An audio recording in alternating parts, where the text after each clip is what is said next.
Assalamualaikum warahmatullahi wabarakatuh. Kami dari program studi peternakan Fakultas Pertanian Universitas Sumatera Utara akan membawakan video praktik pembelajaran tentang pembuatan bakso menggunakan daging ayam afkir.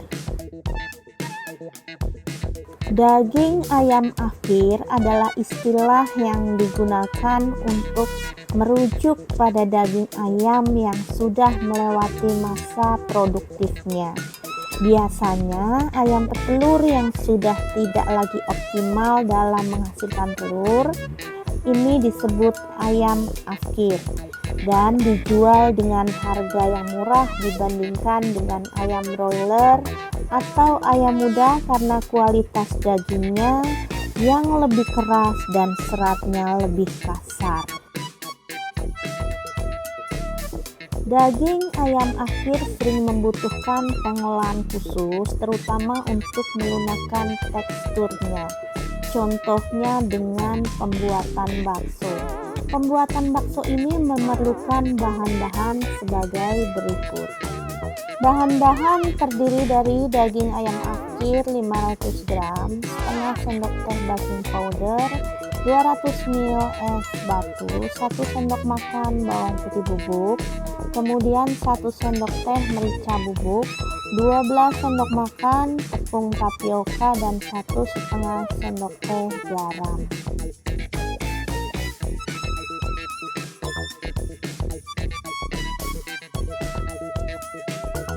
Untuk prosedur atau tata caranya adalah pertama-tama kita cuci bersih terlebih dahulu ada ayam ataupun daging ayam afkir ini, kemudian kita iris-iris tipis seperti ini untuk kita blender.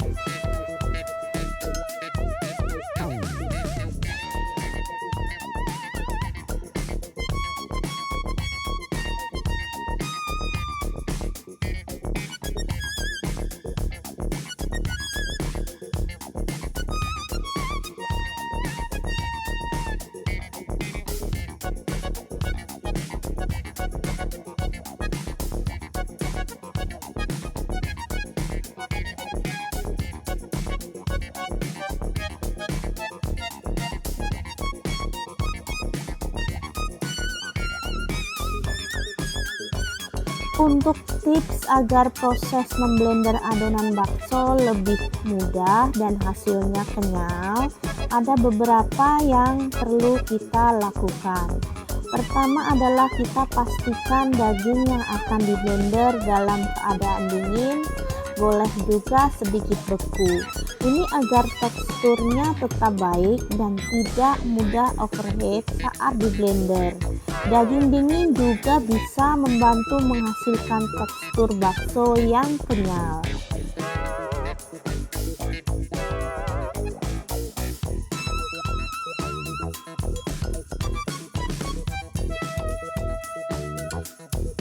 Kita juga bisa menambahkan es batu ataupun air es. Saat kita memblender, kita bisa menambahkan sedikit es batu atau air es.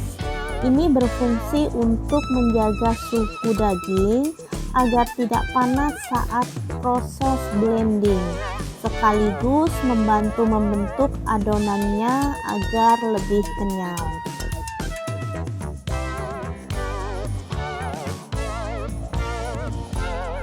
Gunakan blender atau food processor yang kuat.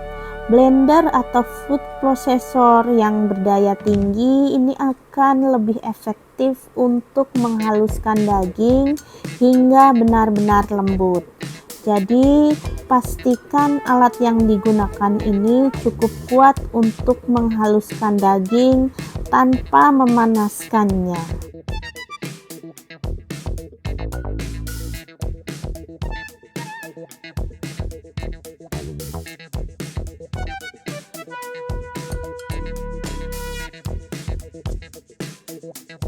Kita bisa memblender secara bertahap, jadi jangan langsung memasukkan semua daging sekaligus.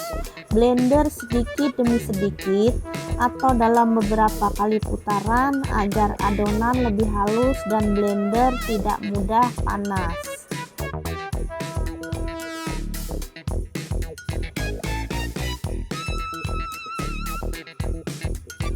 Untuk lebih bagus lagi, kita akan menggunakan bahan pengikat secara bertahap. Jadi menambahkan bahan pengikat seperti tepung tapioka, garam ataupun telur di sini serta sedikit bumbu sambil di blender akan membantu adonan menyatu dengan baik tanpa menggumpal.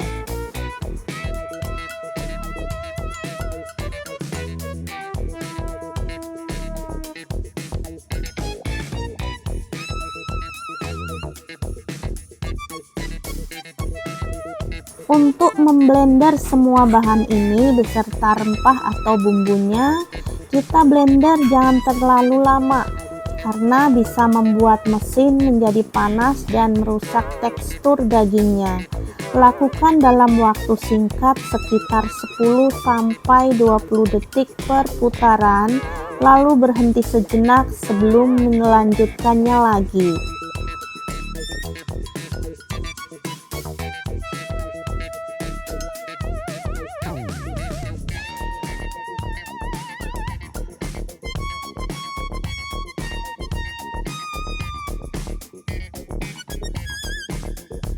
Kita juga bisa menambahkan sedikit minyak kelapa ataupun minyak goreng agar membuat adonan lebih halus dan lembut. Kemudian ini bisa opsional tergantung pada resep dan preferensi rasa masing-masing orang. Kemudian kita juga bisa mengecek teksturnya. Jika adonan sudah terasa halus dan kenyal, kita bisa hentikan proses blending agar teksturnya ini tidak rusak.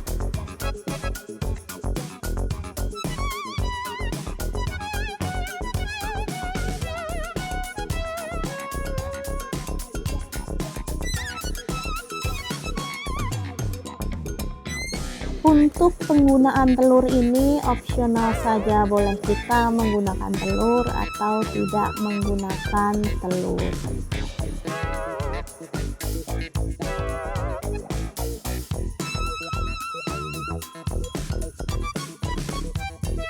Untuk tepung tapioka dalam pembuatan bakso ini memiliki fungsi yang sangat penting, terutama dalam menghasilkan tekstur yang kenyal dan empuk.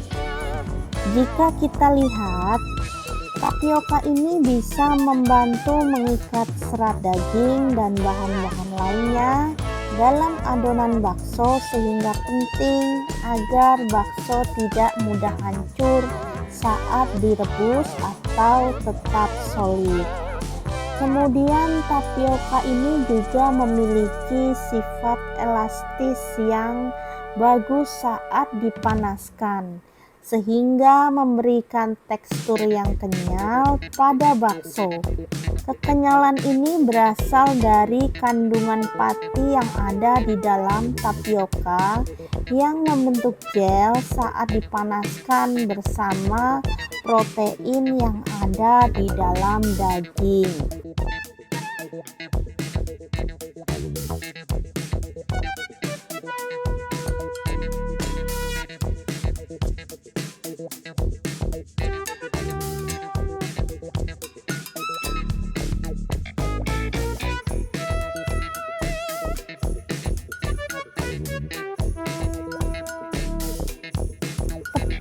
Tapioka juga bisa membantu menyerap air atau cairan dalam adonan yang memberikan volume pada bakso, juga bisa membuat bakso terasa lebih juicy atau berair ketika digigit.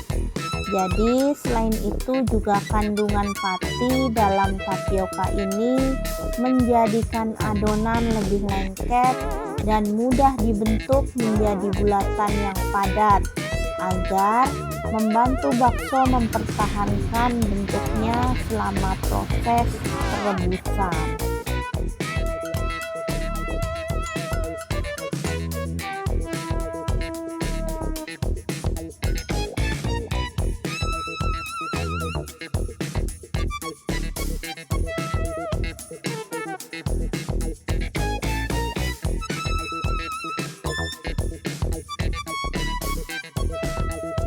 Pada umumnya, penggunaan tepung tapioka ini dalam adonan bakso disarankan antara 10 hingga 20% dari total berat daging.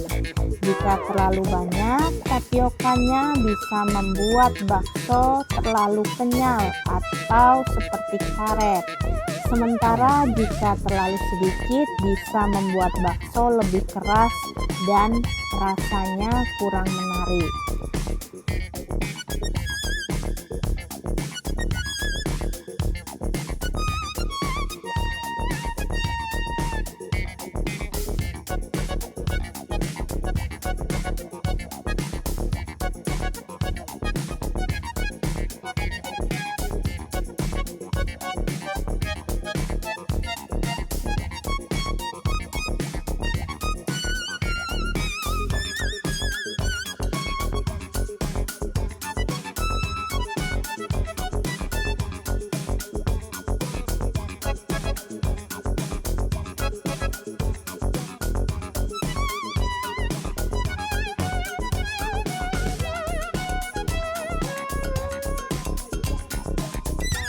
Selain menambahkan tepung tapioka, kita juga bisa menambahkan 1 butir telur, atau boleh tidak ditambahkan telur karena keduanya ini merupakan bahan pengikat, atau kita bisa mengkombinasi keduanya.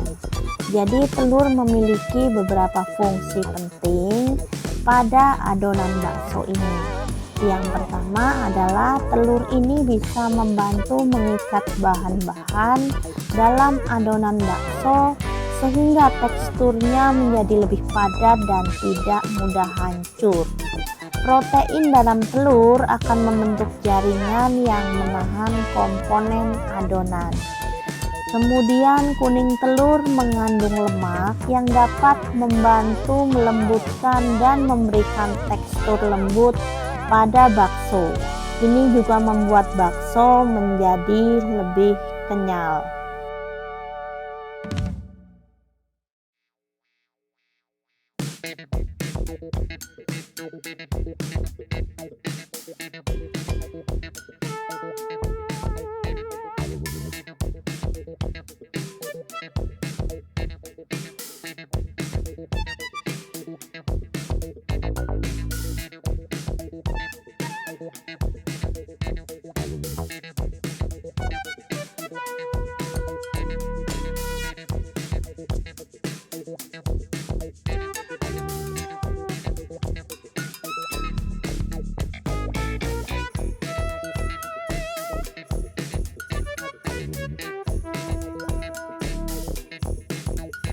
Selain itu, penggunaan telur ini membuat bakso sedikit gurih alami yang bisa meningkatkan citra rasa bakso menjadi lebih enak. Warna kuning telur dapat memberikan tampilan yang lebih cerah dan menarik pada bakso, serta kandungan lemak dan protein dalam telur ini juga bisa membantu menciptakan emulsi yang baik antara lemak dan air pada adonan bakso sehingga tekstur bakso menjadi lebih stabil dan tidak berair.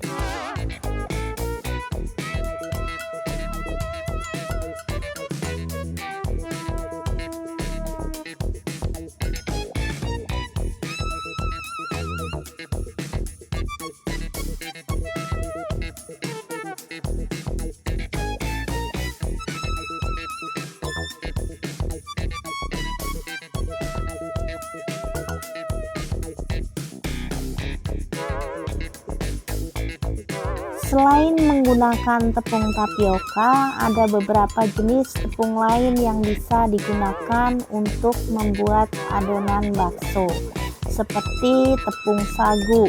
Tepung ini digunakan sebagai pengganti atau campuran tepung tapioka. Tepung sagu ini bisa memberikan tekstur kenyal pada bakso, mirip dengan tekstur ataupun kegunaan tepung tapioka. Kemudian tepung maizena atau tepung jagung. Ini juga bisa digunakan untuk menambah kelembutan pada adonan bakso. Namun, penggunaannya biasanya dalam jumlah yang kecil karena tidak sekenyal tepung tapioka maupun tepung sagu. Kemudian tepung terigu.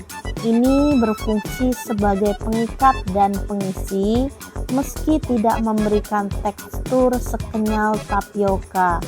Penggunaan tepung terigu juga bisa membuat bakso sedikit padat. Tepung beras ini cukup jarang digunakan karena akan membuat tekstur bakso menjadi lebih keras dan menjadi lebih lengket. Kemudian tepung kentang juga bisa membuat bakso lebih lembut dan empuk meskipun teksturnya tidak sekenyal dan sekuat tepung tapioka maupun tepung sagu.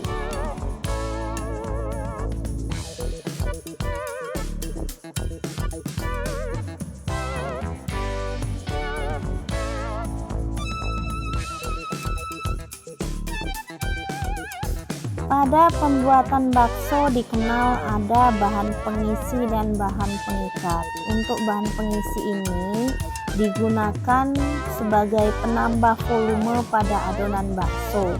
Bahan ini biasanya membuat adonan lebih banyak tanpa mengubah rasa secara signifikan. Bahan pengisi juga bisa mempengaruhi tekstur bakso, terutama jika ingin bakso menjadi lebih empuk. Misalnya, tepung tapioka, tepung sagu, tepung terigu, dan tepung maizena.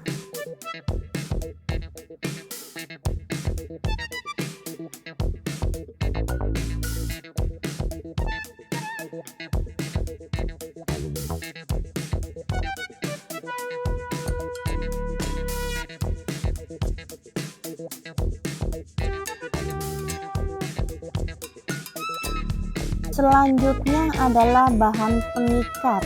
Ini berperan untuk menjaga agar adonan bakso tidak mudah hancur dan semua komponen bisa menyatu dengan baik. Bahan ini bisa membantu membentuk struktur bakso yang solid sehingga tidak mudah pecah saat dimasak. Misalnya ada telur atau daging itu sendiri.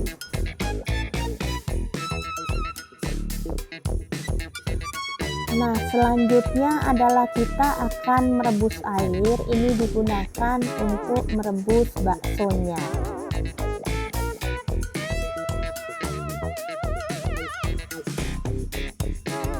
Untuk menyiapkan bakso, kita memerlukan suhu yang ideal pada airnya.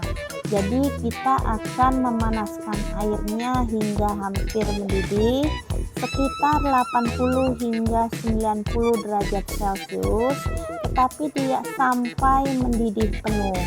Karena jika air terlalu mendidih, bakso bisa menjadi pecah atau teksturnya terlalu keras.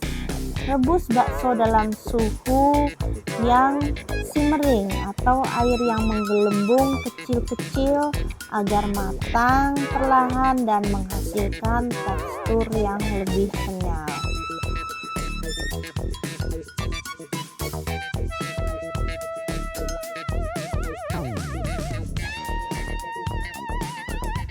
Kita bisa menambahkan sedikit garam atau kaldu. Ini hanya saran, karena menambahkan sedikit garam ataupun kaldu bubuk ke dalam air rebusan ini bisa memberi sedikit rasa tambahan pada bakso yang kita buat.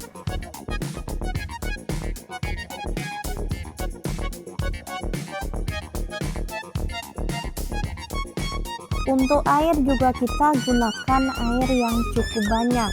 Pastikan jumlah air cukup untuk merendam semua bakso agar bakso matang merata dan tidak saling menempel.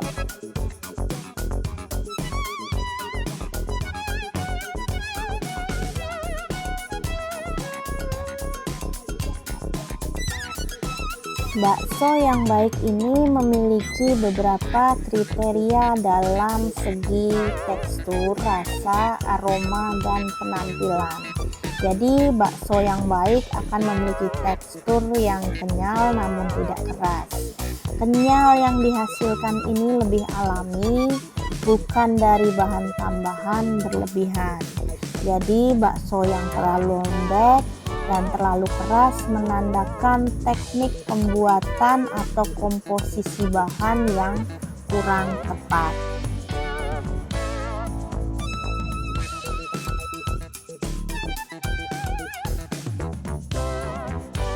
Kita juga bisa lihat dari segi permukaannya. Permukaan bakso yang halus dan mulus menunjukkan bahwa adonan tercampur dengan baik. Retak atau pecah-pecah pada permukaan bisa menandakan bahwa bakso kurang homogen atau suhu perebusannya kurang tepat.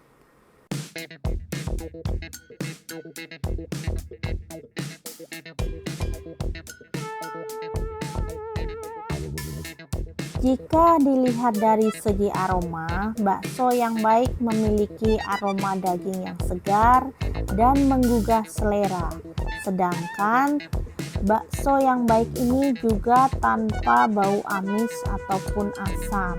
Berarti ini menandakan daging yang digunakan segar dan diolah dengan baik.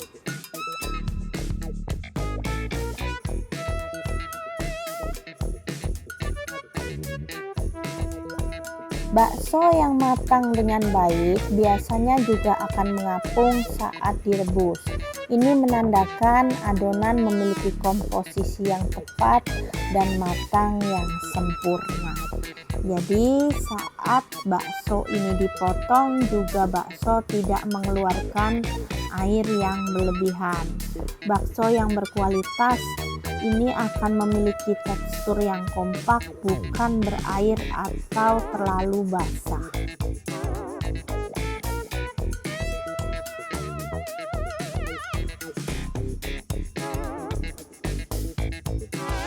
Kita akan membentuk adonan bakso karena airnya sudah cukup mendidih seperti ini. Bisa kita menggunakan sarung tangan ataupun dengan alat pencetak bakso. Nah, seperti ini kita genggam adonan sedikit pelan-pelan, kemudian kita tekan dan kita ambil dengan menggunakan sendok untuk direbus.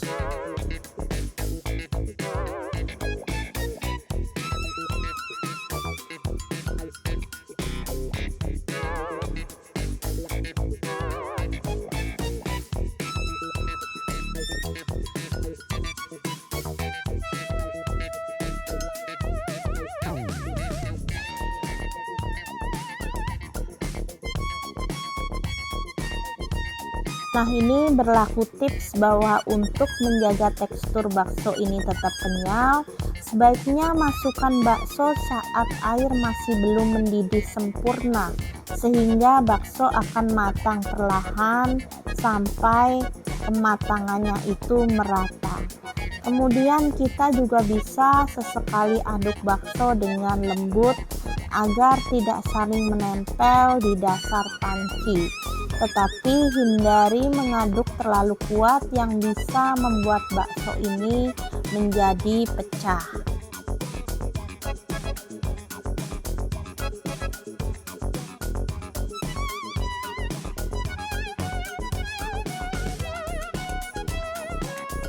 Jika bakso nanti sudah matang, kita bisa memperhatikan tanda kematangannya. Bakso yang matang biasanya akan mengapung ke permukaan air. Ini adalah tanda bahwa bakso sudah siap diangkat. Kita juga bisa menggunakan trik setelah bakso diangkat dari air panas, segera rendam dengan air es selama beberapa menit. Proses ini bisa menghentikan pemasakan dan membantu mempertahankan kekenyalan dari bakso. Jadi untuk merebus bakso sendiri tidak perlu terlalu lama karena bisa membuat bakso menjadi keras Jadi begitu bakso mengapung, segera angkat agar tidak terjadi overcooking.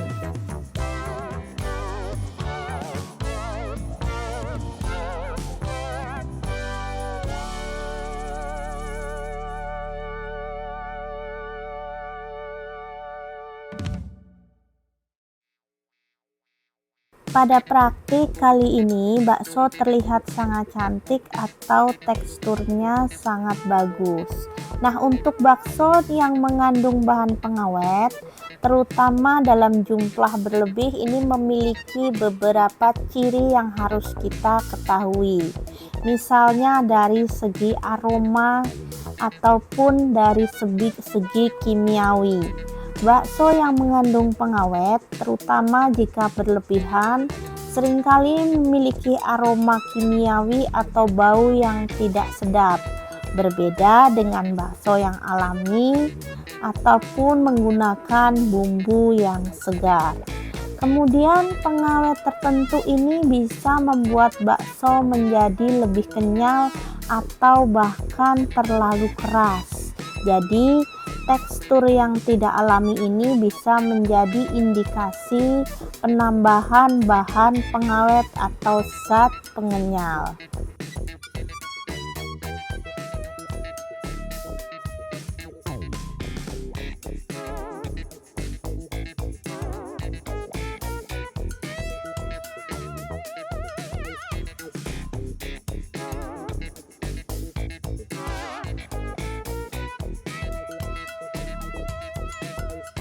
Untuk bakso tanpa pengawet biasanya cepat basi jika dibiarkan pada suhu ruang atau tidak dimasukkan pada pendingin. Sedangkan bakso dengan pengawet akan tetap baik untuk waktu yang lebih lama, bahkan beberapa hari di suhu ruang. Jika bakso tidak mudah basi atau busuk, itu mungkin terindikasi adanya bahan pengawet. Jadi untuk warna bakso yang terlalu cerah atau pucat juga merupakan indikasi. Bahkan untuk bakso yang menggunakan pengawet bisa memiliki warna yang terlalu putih karena pengawet akan menghambat perubahan warna alami pada daging. Jadi bakso alami biasanya berwarna agak keabu-abuan.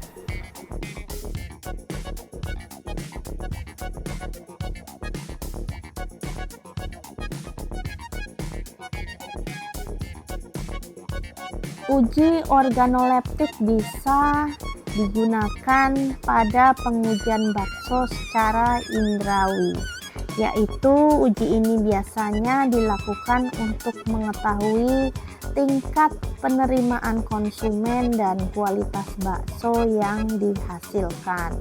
Beberapa komponen uji organoleptik pada bakso bisa terkait rasa.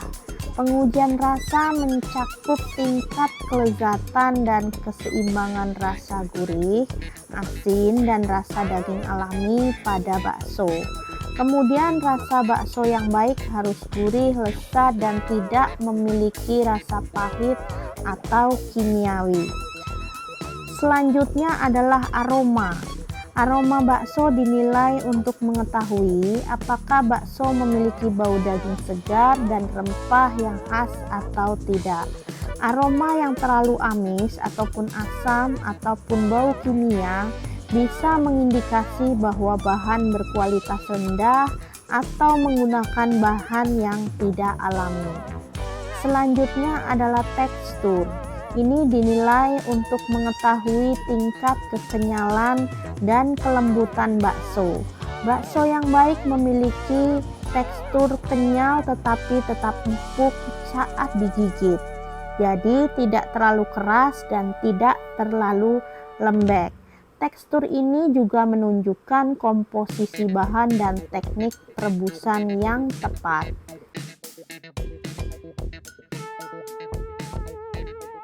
Selanjutnya adalah warna maupun bentuk. Penampilan mencakup bisa warna dan bentuk, kehalusan permukaan juga ini termasuk di dasarnya. Bakso yang ideal biasanya berwarna agak keabu-abuan alami dari daging, kemudian bulat sempurna dan memiliki permukaan yang halus. Warna yang terlalu pucat atau sangat cerah mungkin mengindikasikan bahan tambahan. Selanjutnya adalah konsistensi atau kekompakan adonan bakso juga perlu diperhatikan, terutama dalam hal kepadatan. Bakso yang baik tidak mudah hancur tetapi tetap mudah untuk digigit.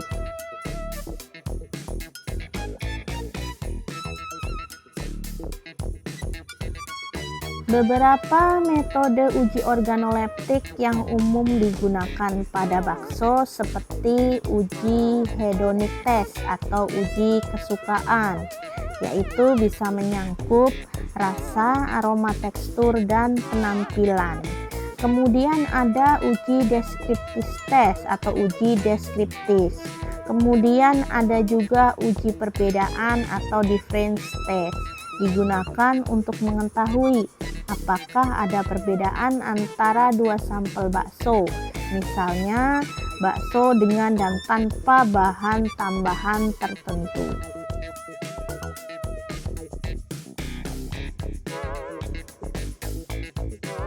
Untuk tujuan organoleptik ini bisa menilai kualitas secara sensoris, mendapatkan umpan balik konsumen terhadap produk, kemudian menentukan formula atau resep terbaik, bisa juga menjaga konsistensi kualitas produk bakso yang kita buat.